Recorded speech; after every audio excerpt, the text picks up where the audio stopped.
Hi friends. నేను సుపర్ణ. సుపర్ణ ఫ్లేవర్స్‌కి స్వాగతం. ఈరోజు మనం ఒక నోరూరించే వింటర్ స్పెషల్‌ని తయారు చేసుకోబోతున్నాం. ఇది కొంచెం స్పైసీ ఫుడ్ తినే వాళ్ళకి మంచి ఫేవరెట్ డిష్ అనమాట. ఇది హైదరాబాదీ స్పెషలు మిర్చి కా సాలన్ అంటారు దీన్ని. ఇది చలికాలంలో మనకు కావాల్సిన వేడిని, ఉత్సాహాన్ని కాకుండా కిక్కుని కూడా ఇస్తుందండి. పిల్లలైతే చాలా ఎంజాయ్ చేస్తూ తింటారు. దీన్ని తయారు చేసుకోబోయే ముందు మనం నా సోమవారం పూజ అండి. ఆఖరి సోమవారం పూజ. అయితే నేను ఈ దీపాలన్నీ ఎలిగిస్తే చాలామంది అడిగారు, "మీ దీపాలంత సేపు ఎలా ఉంటున్నాయి" అని. నేనేం చేస్తానంటే అండి, ముందుగానే ఒత్తులు కట్టని నూనెలో నానబెట్టి ఉంచుకుంటా. అలా నానబెట్టి ఉంచటం వల్ల ఒత్తి మనం కొంచెం ఆయిలేసినా గూడా చాలా సేపు వెలుగుతుందనమాట. నువ్వుల నూనె కానీ, ఆవు నెయ్యి కానీ వేసి ఒక కట్ట అయిపోయేసరికి ఒక కట్ట ఇలా నానబెట్టి ఉంచుకుంటానండి. అందువల్ల అంతసేపు ఎలుగుతాయి. ఇంక మన రెసిపీలోకొచ్చేసేద్దామా? ఇవి బజ్జీ మిర్చి అండి. మనం బజ్జీ మిరపకాయలు చూడంగానే బజ్జీలే చేసుకుంటాం ఎప్పుడు. కానీ వీటితో చేసే కర్రీ చాలా చాలా బావుంటుంది. ఇది ఒక రైస్ కాదు, చపాతీ కాదు, బిర్యానీ కాదు, దేనిలోకైనా చాలా బావుంటుందండి. జీరా రైస్‌లోకి కూడా చాలా బావుంటుంది. మనం హైదరాబాద్‌లో కొన్ని హోటల్‌లో బిర్యానీ ఆర్డర్ పెడితే దాంతో పాటు సైడ్ డిష్ ఇదే ఇస్తారండి. చాలా చాలా టేస్టీగా ఉంటుంది. చాలా ఈజీ కూడా చేసుకోవటం. ఈ ఈజీ రెసిపీని తయారు చేసుకోవడానికి మనం 200 గ్రామ్స్ ఈ బజ్జీ మిర్చిని తీసుకున్నాం. ఇవి చూసి ఎంపిక చేసుకోవాలి. ఇలా లావుగా ఉండాలి, మందంగా ఉండాలనమాట. అప్పుడే కూర బావుంటుంది. ఇలాంటి వాటిని ఎంపిక చేసుకొని వీటిని కడిగి తుడిచిన తర్వాత ఇలా నిలువుగా చీరుకోవాలి.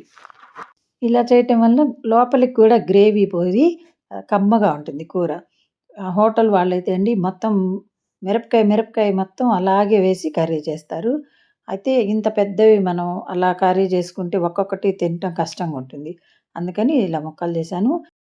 ఇప్పుడు మనకి ఈ కర్రీ కోసం ఒక గ్రేవీ కావాలి. దానికోసం అరకప్పు నువ్వులు, ఒక కప్పు కొబ్బరి ముక్కలు, ఎండు కొబ్బరి వేస్తున్నానండి. ఇవైతేనే బావుంటాయి దీనికి. ఒక 3 అంటే 3 వెల్లుల్లి రెబ్బలు. మీకు కావాలంటే ఇంక 2 యాడ్ చేసుకోవచ్చు. 4 పచ్చిమిర్చి వేస్తున్నాను. ఇవి కూడా ఎక్కువ కారం ఉండవండి. ఇంకా స్పైసీనెస్ కావాలనుకునే వాళ్ళు ఇంకా 2 పచ్చిమిర్చి యాడ్ చేసుకోండి. ఇదైతే మామూలు కారంగా ఉంటుంది. సరిపోతుంది మనకి. పిల్లలు కూడా హ్యాపీగా తింటారు. చక్కగా ఇవన్నీ వేసి దీన్ని మెత్తగా మిక్సీ పట్టాలి. మధ్య మధ్యలో కొద్దిగా నీళ్లు యాడ్ చేసుకుంటూ పేస్ట్ తయారు చేసుకోవాలి. అది పక్కన పెట్టేసుకొని ప్యాన్ పెట్టి అందులో ఒక 4, 5 స్పూన్లు ఆయిల్ వేసుకోవాలి. మనం కూర మొత్తంకి ఇదే అండి ఆయిల్ వేసేది. అందుకని ఒకసారి 4, 5 స్పూన్లు వేసేసుకొని ఈ ముక్కలన్నిటిని ఇందులో వేసేయాలి. ఇవి ఇంత లావున కనిపిస్తున్నాయి గానీ ఊరికే మగ్గిపోతాయండి. 5 నిమిషాలు పట్టింది కరెక్ట్‌గా మగ్గటానికి. ఇవన్నీ నూనె కలిసేటట్లు బాగా కలిపేసి దీని మీద మూత పెట్టి ఉంచుదాం. ఒక 5 నిమిషాల్లో మధ్యలో 1, 2 సార్లు కలపండి. మాడిపోకుండా ఉంటాయి. చక్కగా ఉడికిపోయినాయి కదా! గోల్డ్ కలర్‌లోకొస్తాయి. ఇలా వచ్చితే సరిపోతుంది. ఇంకా ఎక్కువ వేగినాయనుకోండి టేస్ట్ మారిపోతుంది. ఇంక ఇప్పుడు వీటిని ప్లేట్‌లోకి తీసేసుకుందాం. నేను ఇంత ముక్కలు చేశాను కదా! మీకు కావాలంటే ఇంకా కొంతమంది చిన్న చిన్న ముక్కలు మనం బెండకాయ ముక్కలు అవి దొరుకుతాం గదా! అంత చిన్నవి గూడా చేసుకుంటారు. మీకు గ్రేవీ కలిసి రావాలి ఎక్కువగా అనుకుంటే అలా గూడా చేసుకోవచ్చు ఇంకా చిన్న ముక్కలు. వీటన్నిటిని ఆయిల్‌లో తీసేసి ప్లేట్‌లో పక్కన పెట్టేసుకుందాం. ఆయిల్ గూడా ఎక్కువ పీల్చదు చూడండి. ఇంకా ఆయిల్ మిగిలిపోయింది గదా! ఇప్పుడు ఈ ఆయిల్‌లోనే మనం ఇందాక తయారు చేసుకున్న పేస్ట్‌ని వేసి వేయించుకోవాలి. చక్కగా ఈ పేస్ట్ అంతా ఇందులో వేసేసి వేయించుకోవాలి. ఇది కొబ్బరిలో, నువ్వుల్లో కూడా ఆల్రెడీ నూనె ఉంటుంది గదండీ! అవి వేగేటప్పుడు ఆయిల్ ఎటు వస్తుంది. ఇంకా ఎక్కువ ఆయిల్ వేయక్కర్లేదు. ఈ ఆయిల్‌లోనే దీన్ని బాగా పచ్చి వాసన పోయే వరకు వేయించుకోవాలి. మనం అన్నీ పచ్చి వేసాం కదా! అందుకని కొద్ది సేపు పడుతుందనమాట ఇది ఫ్రై అవ్వటానికి. ఆల్రెడీ ముందే వేయించి పౌడర్ చేసుకుంటే ఇంతసేపు పట్టదు. కాపోతే అలా అయినా చేసుకోవచ్చు. ఇలాగ చేసుకున్న ఇదొక రకం టేస్ట్ అనమాట. దీనికి సరిపోయేంత సాల్టు, కొంచెం పసుపు గూడా వేసేసి, ఇప్పుడే దీన్ని బాగా ఉడికించుకోవాలనమాట. ఈ పచ్చి వాసన పోవాలి గదా! ఈ గ్రేవీ అంతా కొంచెం దగ్గరకొచ్చే వరకు ఇలా ఉడికించుకోవాలి. కలుపుకుంటూ ఉండాలండి అడుగంటకుండా. ఇది ఇలా ఉడికే కొద్దీ చిక్కబడుతూ ఉంటుంది. మనకింకా పల్చగా కావాలనుకోండి, కొంచెం వాటర్ యాడ్ చేసుకుంటూ ఉండొచ్చు.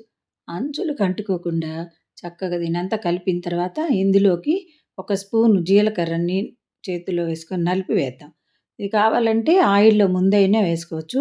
కానీ ఇప్పుడేస్తే స్మెల్ అనేది బావుంటుంది. అందుకని ఇప్పుడు వేసుకోండి. ఇది వేసిన తర్వాత మనం ఆల్రెడీ వేయించి పెట్టుకున్నాం గదా! ఆ ముక్కలు గూడా ఇందులో యాడ్ చేసేద్దాం. గ్రేవీ అంతా చక్కగా ఉడికిపోయింది.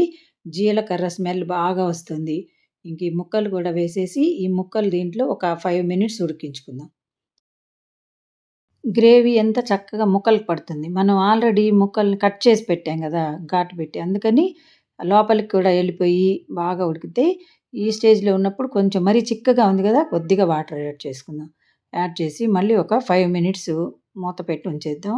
చక్కగా ఉడికిపోతుంది. ఘుమఘుమలాడుతూ మనకి కూర రెడీ అయిపోయింది. చూసారా ఎట్లా రెడీ అయిందంటే, ఆ పైన నూనె తేలుతుంది గదా!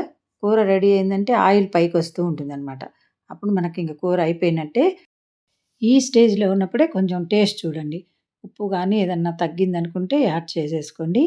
కొత్తిమీరని సన్నగా కట్ చేసి వేసేసి స్టవ్ ఆఫ్ చేసి చల్లగా అవ్వాలనమాట. కూర కొంచెం చల్లబడిన తర్వాత కొంచెం నిమ్మరసం గనక పిండుకుంటే అండి పులుపు తగులుతూ అక్కడక్కడ భలే టేస్ట్‌గా ఉంటుంది. అందుకని కొంచెం నిమ్మరసం పిండేసి బాగా కలిపేసి సర్వింగ్ బౌల్‌లోకి తీసేసుకుందాం. నేను ఇది చపాతీల్లో కోసమని కొంచెం గట్టిగా చేశానండి. ఇది రైస్‌లో కానీ బిర్యానీలు వాటిల్లోకి చేసుకునేటప్పుడైతే ఇంకో కప్పు వాటర్‌ని యాడ్ చేయండి. బాగా గ్రేవీ వస్తుందండి ఇది. ఎంత వాటర్ పోసినా చిక్కగానే అవుతుంది ఉడికే కొద్దీ. అందుకని ఒక ఫుల్ కప్పు వాటర్ పోయండి. మంచి గ్రేవీ వస్తుంది. మనకి రైస్‌లో గానీ, జీరా రైసు, బిర్యానీ వాటన్నిటిలోకి కొంచెం జ్యూసీగా ఉంటేనే కదా బావుంటుంది. ఈ కూర వాటిల్లోకి చాలా చాలా బావుంటుందండి. కొబ్బరి తియ్యదనం, నువ్వుల రుచి, అలాగే వెల్లుల్లి స్మెల్లు, వాటితో పాటు మనం పిండిన నిమ్మకాయ రసం ఇవన్నీ కలిసి పుల్ల పుల్లగా, కమ్మ కమ్మగా, తియ్య తియ్యగా భలే రుచిగా ఉంటుందిలెండి. ఇది వింటర్ స్పెషల్ అంటే స్పెషలేనండి. ఈసారి బిర్యానీల్లోకి తప్పకుండా దీన్ని ట్రై చేయండి. ఈ వీడియో నచ్చితే లైక్ చేయండి, కామెంట్ చేయండి, సబ్స్క్రైబ్ తప్పకుండా చేయండి. Thank you for watching.